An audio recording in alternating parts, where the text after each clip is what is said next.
What is up, people? Phoenix here. Yesterday, I did an interview with the famous polyglot Chris Lonsdale, also known as龙飞虎in China, and he is a polyglot who speaks 6 languages. I asked him to share some of his methodologies and techniques with me.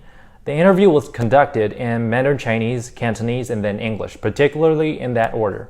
If you enjoy this video, please give this video a thumbs up, and you can also follow me on Instagram and Weibo. All right, without further ado, let's jump right in. 我是一个地球人，四海为家。我是一个心理学家、语言学家，和教育家呢。我是6个月学会任何一种外语的作者。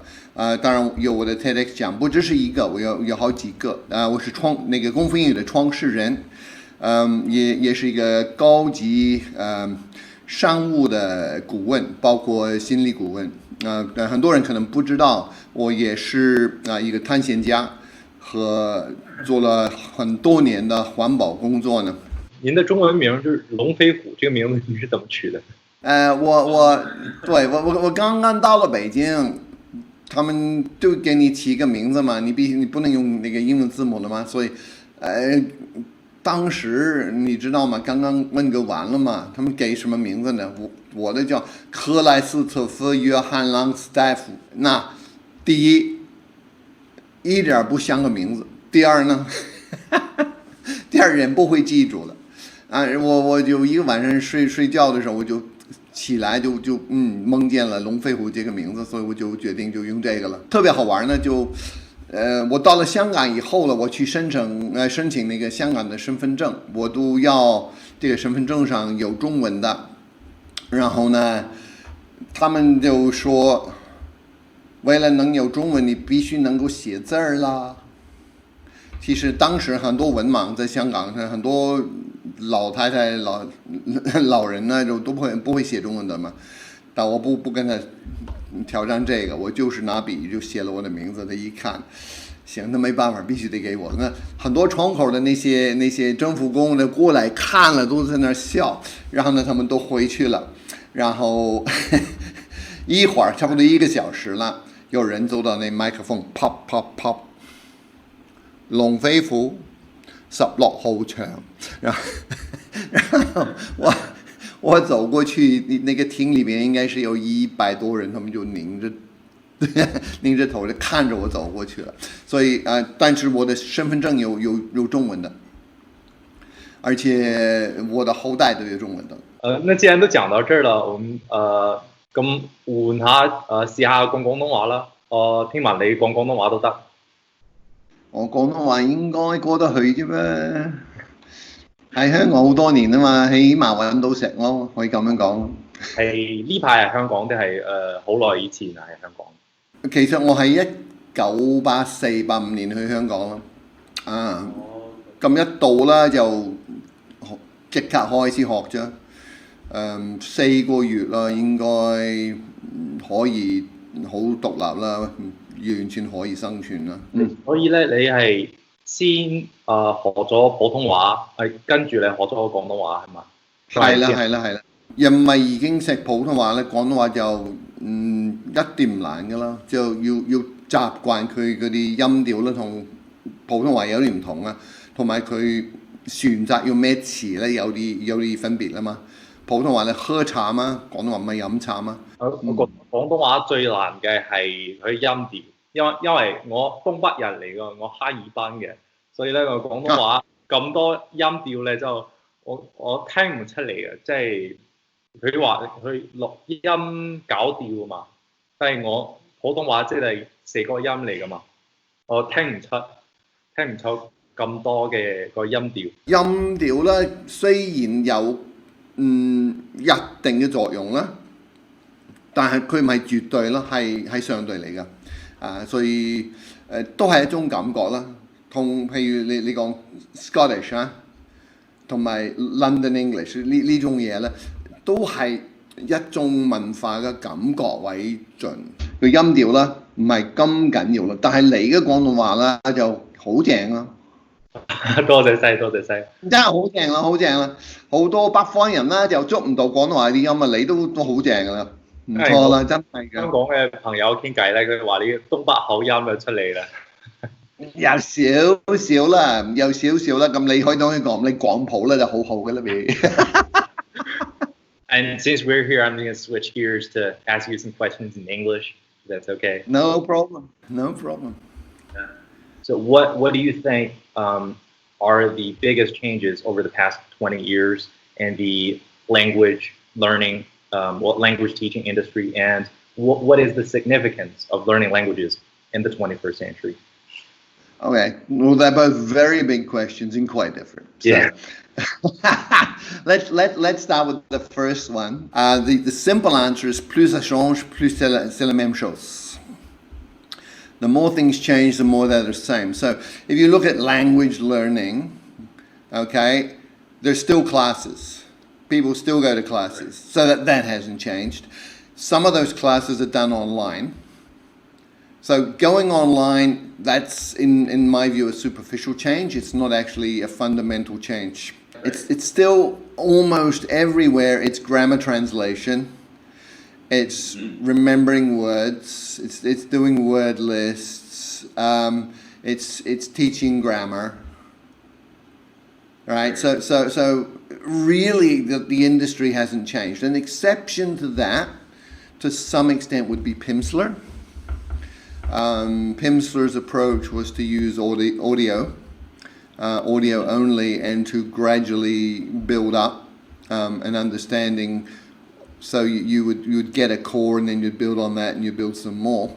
But other than Pimsleur, really there hasn't been very much. Now, when we built功夫English, we took into account everything that Pimsleur had done. We put in a whole lot of stuff from accelerated learning, from memory studies, plus a whole lot of other stuff that I had discovered over the years by myself through my own learning process, and then triangulated back and discovered that people like Stephen Krashen had been researching comprehensible input and all sorts of stuff. So pretty much everything that I arrived at had also been arrived at from other directions, but we took it and then put it into a system that people can use to learn English if they're Mandarin speakers. So I just think it's very interesting that you are like simultaneously a language learner, like a practitioner of language learning, but a psychologist at the same time who works on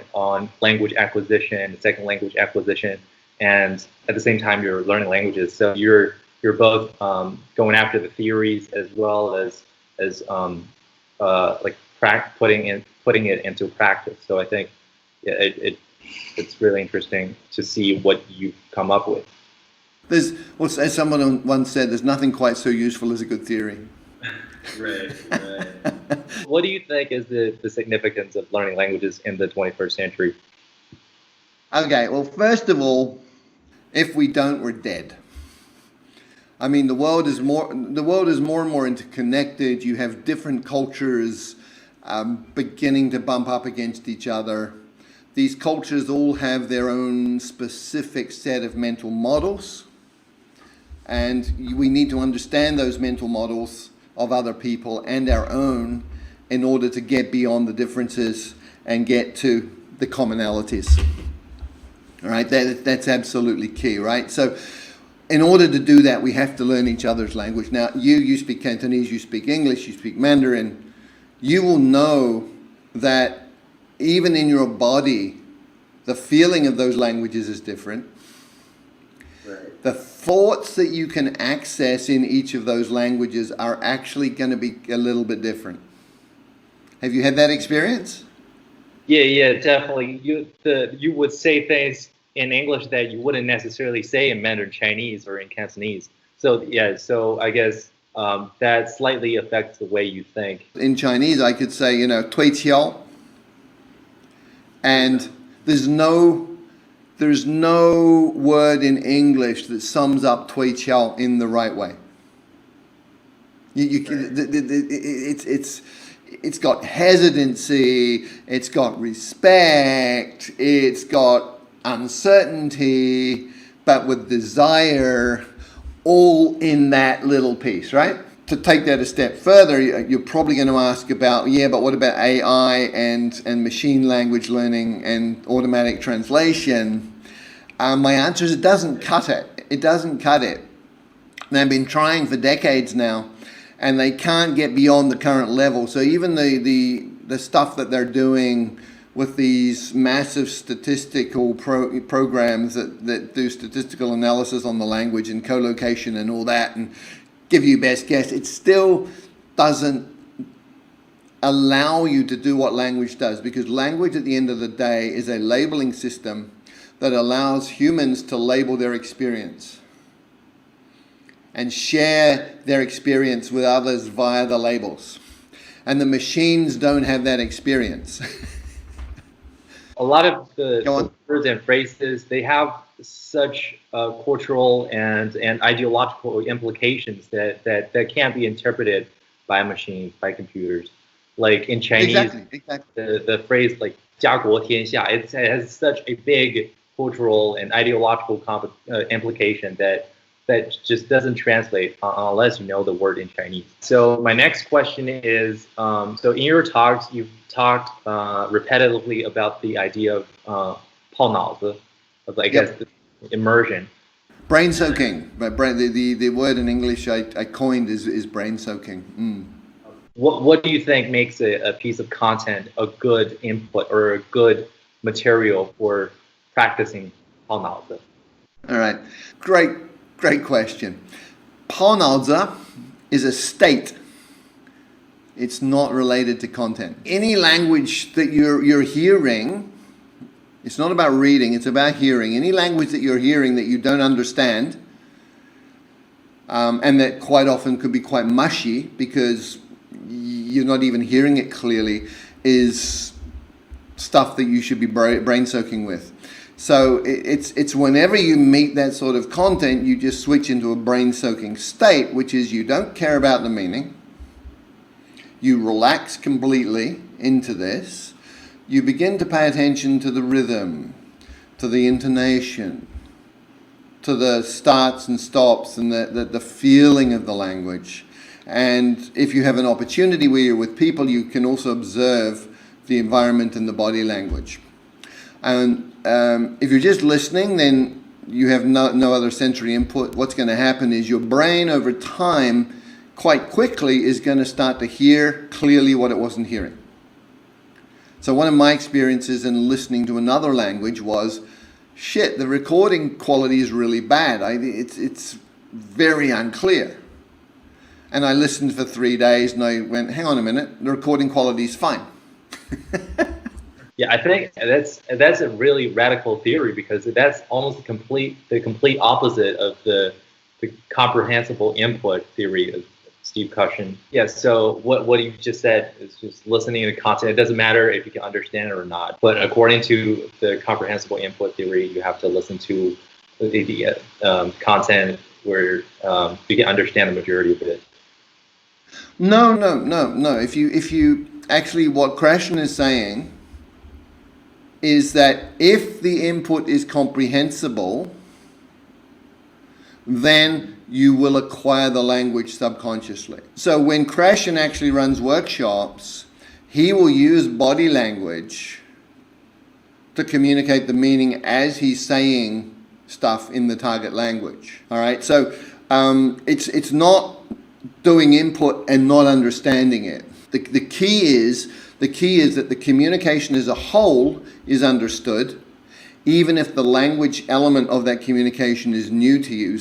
So does it mean if you're listening to, let's say, a piece of audio that's like reading a passage in French, that's not as effective as actually watching French people talking to each other? Yes, pretty much. The caveat would be, if you're watching French people talking to each other, you better understand from the other signals in the environment what they mean, right? If it's a high-level intellectual discussion in French using a lot of abstract language, then you're not going to have any hooks into that, and that's going to be really, really tough. Yeah, I'm definitely going to incorporate that into my language learning, because what I've been doing is just looking at, say, a word in Korean and then reach in my brain for the meaning in Chinese. And a lot of times it's they don't perfectly overlap, and that that lack of overlap is a killer. And if you're trying to do it that way, you're staying in your mother tongue, and you're getting these very weak connections to a translated element, and it never works. You need to work with the core of the language. So it could be 500 words, 200 to 500, which covers maybe 30% of daily use, and you get up to 1,000, you've got 85% covered. At that point, then you are just building around that core, but you have the essence of the language actually inside you, and that makes it actually pretty easy. So how about we move on to the next question? So, but traditionally, I know from experience in China, people they prefer like learning through talking. I know it's not the case in schools, but the fashionable theory is that people should learn by talking to native speakers. When do you think is the appropriate timing for starting to actually talk and producing output? It's a really, really good question. Part of the answer comes from looking at kids. What you'll see is kids spend a lot of time absorbing and creating a neural network in their head. Then they get to a point where they're comfortable to talk. That said, also if you look at kids from very, very early on, they're already doing part of the talking process. They're playing with sounds. They're trying to find in their mouth a way to use their muscles to make one particular sound. The mistake that adults make is that they want to wait, they want to keep doing input until the point where they can speak fluently. And that's a mistake. Yeah, I've known people who've done that and they never speak. The problem is that language fundamentally is a physiological process. The listening is physiological, like we talked about the filters, and that's why brain soaking matters. But speaking is physiological. The way you move your lips, your tongue, your throat, the other muscles in your face, that's a complicated thing to be doing. It's really complex. And so you need to practice it. It's like a martial arts move, right? You're not going to be able to do a spinning flying kick without practicing spinning and practicing kicking and practicing jumping and all of the components that then one day you can put together. Does that make sense as a metaphor? Yeah, perfectly. So sometimes your muscles just don't move the way you want it to if you don't start talking. You just got to train your tongue, and sometimes the neurons just don't connect. Yeah. I've made that mistake multiple times when I learn multiple languages. That I try to accumulate as much input as possible before I start talking. But when I actually take class online or italki or something, the words just don't come out. Like I can understand the content perfectly, but I just can't make sentences. Exactly, because you've not practiced the basic physiology to be able to say it. But again, kids, I think when people say that you talk when you're ready, they are not fully understanding what kids are going through. Kids will say baba, baba, and they will say one word in response to a question. So they're already vocalizing to communicate. So my approach is do tons and tons of input, preferably where it's comprehensible. If not, then you're brain soaking. And then for your conscious mind to keep it happy, you focus on very small things that you practice until you can use them. So you're not trying to do 20 words today. You're going to do 给我. Right? And then for the rest of the day and tomorrow and probably the next day, the only thing you're saying is 给我. And then the next day you learn 茶. And then the day after that, maybe you learn 水. So you go to a restaurant, you go 给我茶. And that's all you can say, right? And you very quickly learn to say, how do you say that? You very quickly take something that you can start to use as a meaningful tool to get a reaction in real life, and you just start saying it. Then you get bored and you want to add a little piece. But the thing is not to try and do too much. It's just one little piece at a time that you practice until you can use it, and you're building your repertoire little bit. At the same time, at a subconscious level, you're absorbing a whole lot of stuff, and you get to a point where then you can start making connections, and you can start saying stuff and you go, hang on a minute, I never learned that. But you did. You just weren't aware of it. Well, I'm definitely going to incorporate some of your techniques and your theories in my future learning, I think. And I've been unconsciously practicing what you just said, some of what you just said unconsciously in my learning as well. Brilliant. Awesome. All right. Great. A pleasure.